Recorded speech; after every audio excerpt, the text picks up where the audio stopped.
Hey everybody, Brian with Marine Detail here. We are dialing in Sea Ray for one of the customers, definitely gold customers of ours. And this is his son's boat over here. As you can see, she is dialed in. He's been spending a lot of time on here. And this is my customer's 37 here. This is Scott. Scott's wanting to get the shine back on the Sea Ray. So as we can see here, we got our non-skid, and he's like, man, I want it to look like my son's. So again, his son's has been really compounding the crap out of it and getting all that oxidation and out of those pores. You can see here, we're still good, but we in some spots we have oxidation still in the pores. So overall, it's gonna look a little blotchy. So I know a lot of my customers keep asking me like, Brian, how do you get your non-skid to look good? And I'm like, I'll make a video for you guys. And so here's the video I'm gonna make for you, and we're gonna do a spot here on something that, again, it's not bad, looks beautiful, but we want to get it to look like that, right? So it's like anything, that's what we're gonna do in this video here, with the sides all dialed in on this thing. But the problem is now his son is claiming that he has the shiniest boat. So that's why we are here at 7 o'clock, and we are gonna make this thing shine. So gonna have him hold the camera here for us. Thing with non-skid is a lot of people don't put enough product on it. I like to feed it. She needs to be fed. It needs hydration, and it wants to be buffed on an angle. A lot of my customers are buffing it flat because what we're used to is buffing flat, buffing flat. And now on this stuff, it's all about the angles. It's all about the edges. So a yellow wool pad, one of my favorites for it. You can use a white wool, you can use foam. There's different non-skids, textures, materials and stuff, but 99% of them I can get them out with a yellow, and then I go on top of it with another pad after this with a triple P polish, and I'll show you just how much better we can have this dance. That's what it's called in our detailing terms. So not only do I have that much product on there, but then I'm gonna load my pad up too, right? So, but I'm not only loading up the front, I'm loading up the sides, because those sides, that's where we're going to be doing our cutting. We're going to be rocking this thing on a, not 45, but 30 degree, 20 degree incline to really get that cut power and on those edges. So we could build the heat up, and the heat's going to allow that oxidation to pull out of those pores. So I know this is something that, we all struggle with. We don't know how far to go, how much to use. Something like this might look like a lot, but I mean, this is what you should be using. So number one, a lot of times I go out to a boat, 8 times out of 10, it's just product, pad. So again, product, elevate, pad, yellow wool, seems to work on pretty much every non-skid I work on. So, and then I put it in there, and I literally pound that stuff into that non-skid to the point where it's so conditioned, now I have something to work on. I have a lot of spit meaning like excess runoff, but I'm going low and slow and gradually increasing my speeds. That way I can build up the heat on the product and the pad, and not potentially, covering his son's boat or his boat full of product, right? So overspray. I'm gonna go low and slow on the buffer. We're not looking to go super fast at first, but eventually we're gonna get it up to around 1800 and 2000 RPM. Elevate, the compound loves 1800, 2000. It really starts to break those grits and chips down in there and starts to do its job. So again, I'm gonna massage it in there real good, and then I'm just gonna start going flat.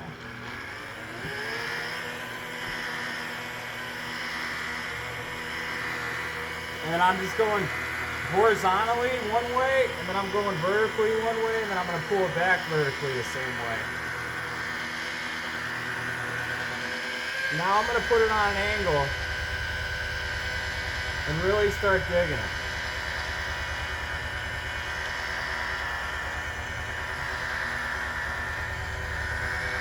Because non-skid, especially this sandy as we call it, textured popcorn, it has a lot of different grooves in it and a lot of different intricate little areas. So now if you're not laying into those little areas and just some of them, you're not going to have that clear cut and then oxidation removal. And then you get the heat going.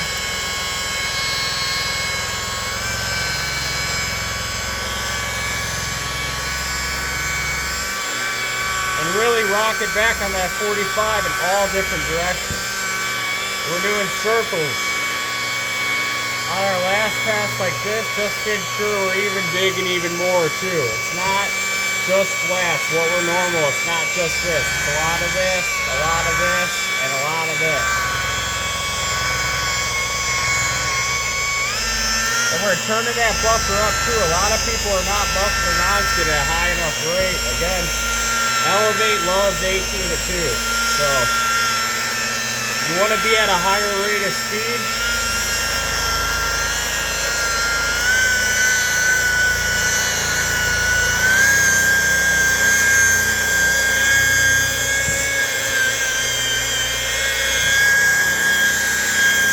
Then on the last pass, we're literally going to put this thing straight on the edge.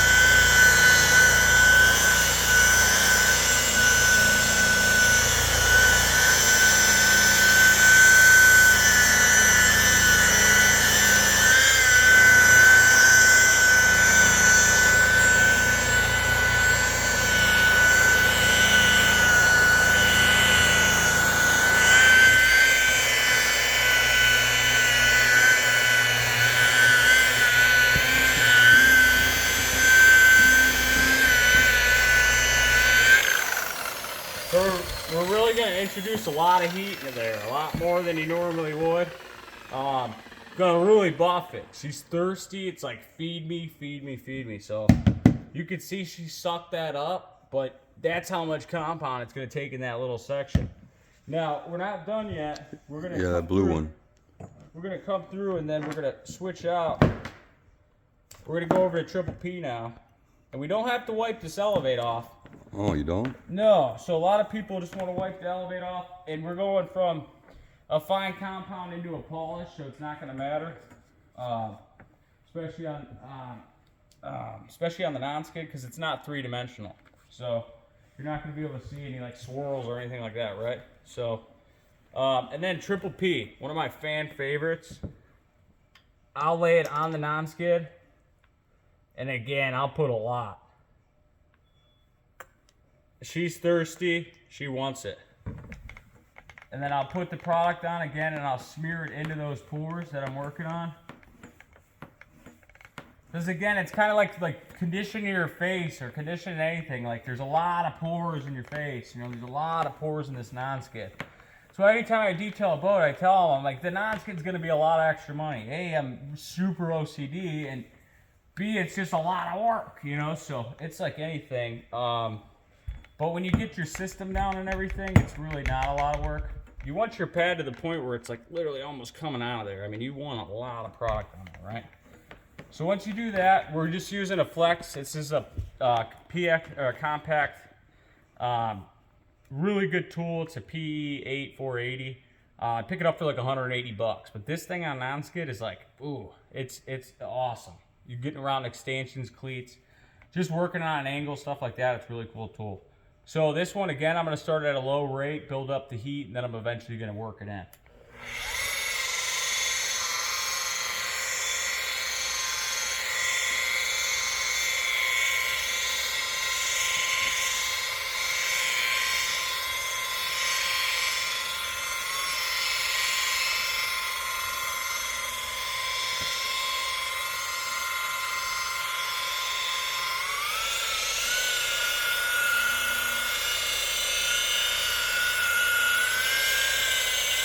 So I'm going flat at first, just to really get that pattern in. And then again, I'm going to start rocking it on those 45s. I'm always overlapping everything that I did another 5 degrees back so nobody's the wiser.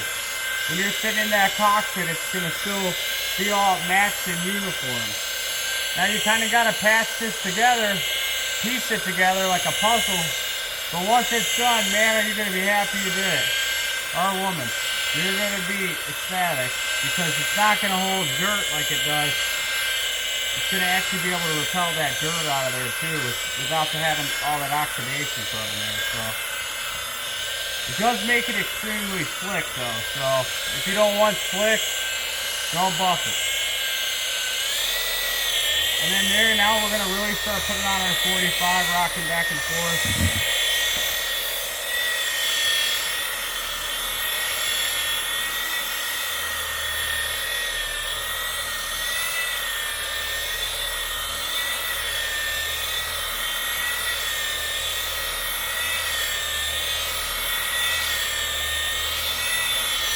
And then my favorite thing, the old circle.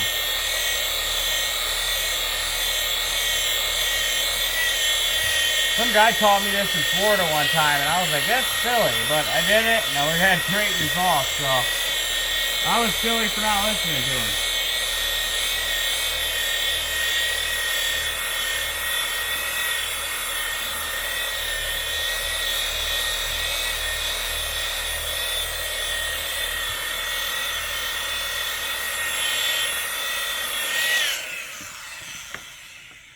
I know that was a lot of work in one little section, but we're only doing non-skid once a year, if every other year, for something to look like that. You know, he's laying into it every year, his son, and he's getting all the oxidation out. We are too on this one. We're just not getting it all out. So this one process here was really gonna make this non-skid dance like it's supposed to. You want to use like an older towel, the oldest one you got. That way you can get everything out of the pores of the non-skid.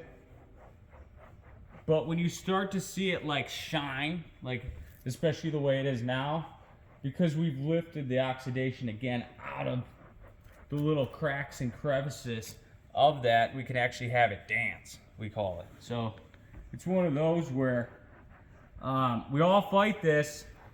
I fought it for years in detailing until I figured it out, and then I'm like, oh, okay, now we're rocking. Now we're cooking with oil.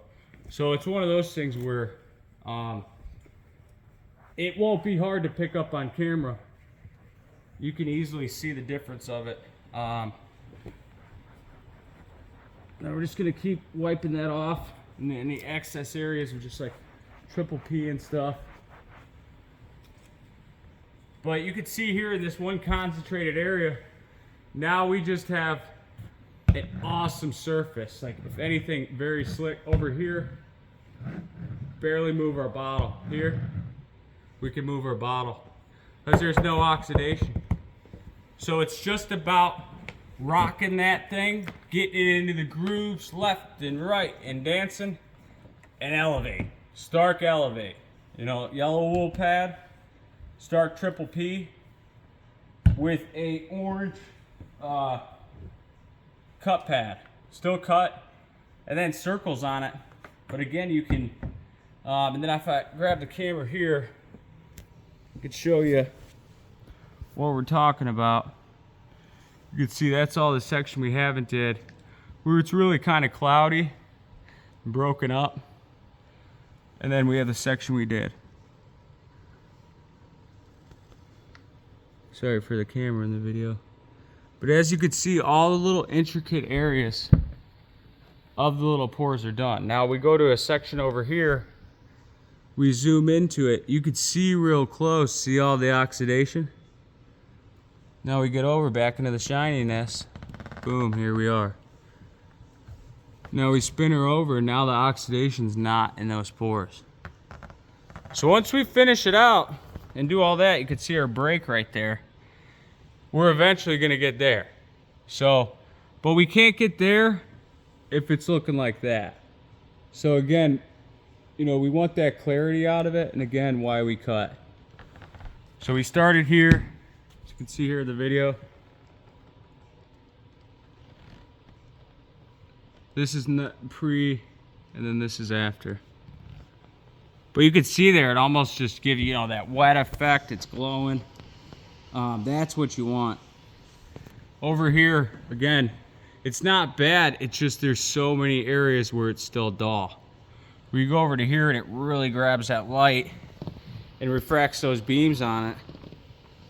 But again, it just takes a lot of product and rock it on that 45. Hopefully this video helps you at home, and thanks for watching. All right, awesome guys. Have a good day.